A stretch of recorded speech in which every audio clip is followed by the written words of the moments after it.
happening? Steve Cortica here, coming at you today with a practical approach to playing in odd meters.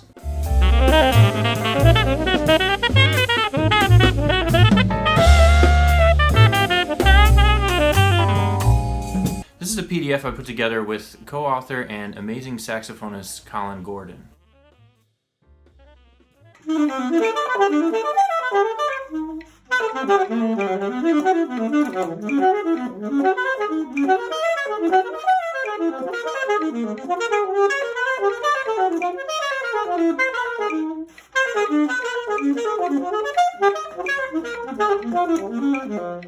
What we've assembled can surely put you on your pathway to a mastery of mixed meters. If you're anything like me, when you first heard a 5/4 time signature,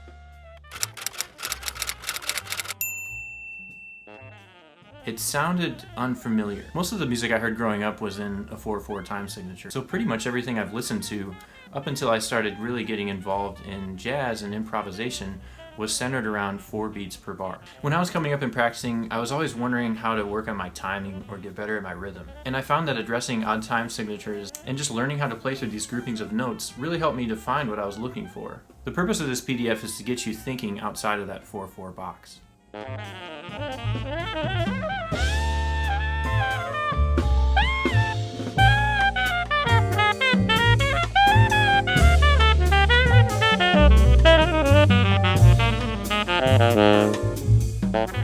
We put together an awesome rhythm section of 3 amazing players. We have Chris McCarthy, who is like 14 years old, right, Chris? Actually, I'm 26.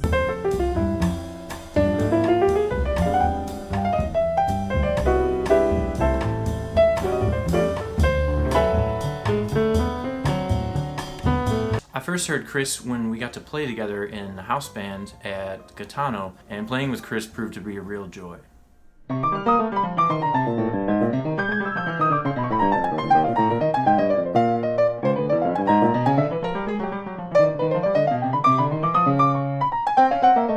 I got to play a session in Harlem with our next musician, Evan Hyde,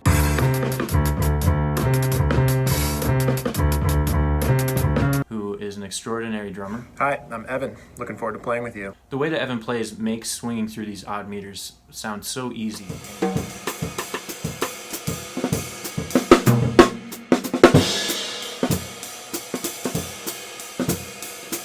And last but not least, we have Ben Tiberio on the bass.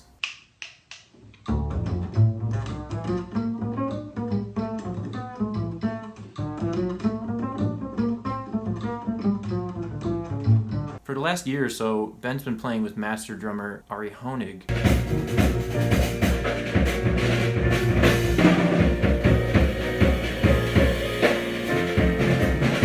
And also just a ton of amazing New York musicians. So needless to say, I think you're going to have a really great time playing along with these cats.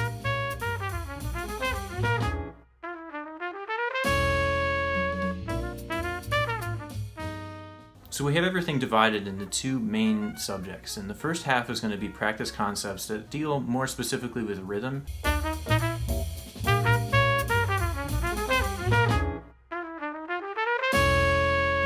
And then the second section is broken up into vocabulary and specifically focusing on chords and chord progressions.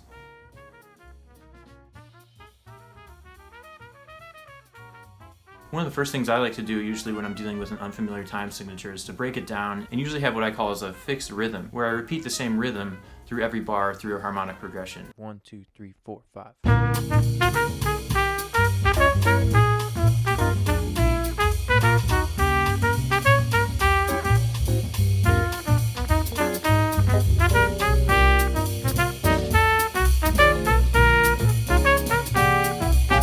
And this almost acts like a clave.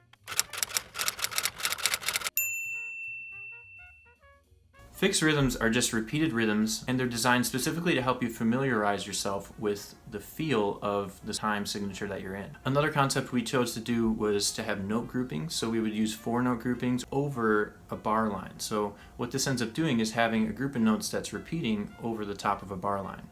1, 2, 3, 4, 5.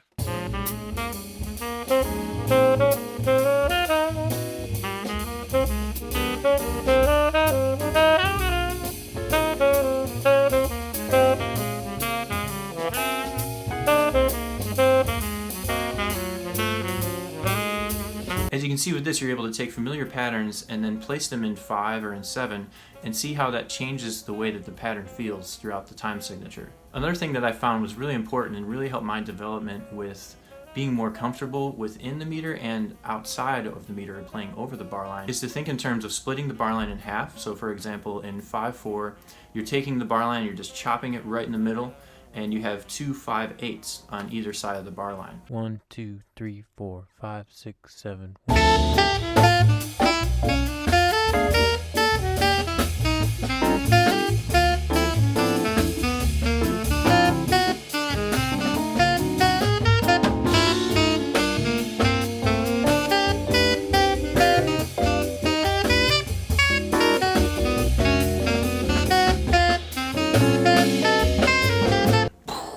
And then we went the other direction where we did a macro rhythm, so you have a bar of 5/2 that's placed over the top of 2 5/4 bars. And what this allows you to do is to confidently play over the bar line and think of the larger beat that's existing. 1, 2, 3, 4, 5, 6, 7.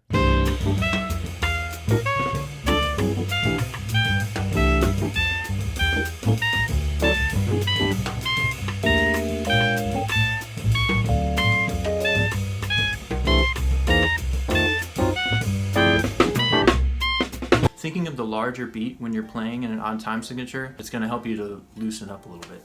The next thing we included were bebop etudes that work over the chord progression of each one of these songs. So here we have about 15 different choruses over standards that you know pretty well, but in this odd time signature territory. 1, 2, 1, 2, 3, 4.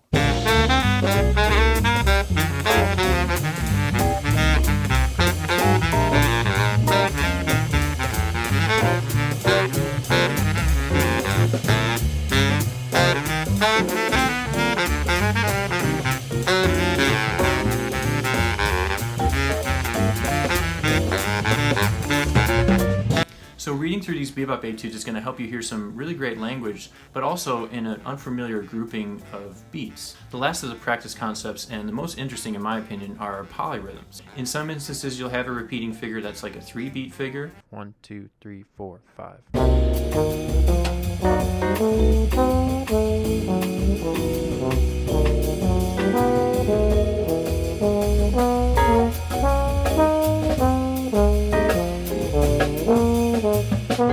And then another polyrhythm that occurs is within the bar line. I will admit that this is a pretty complicated territory, but by the end of these exercises you're going to see that it's a little bit more easy to conceptualize than you ever thought. 1, 2, 3, 4, 5, 6, 7. 1, 2, 3, 4, 5, 6, 7.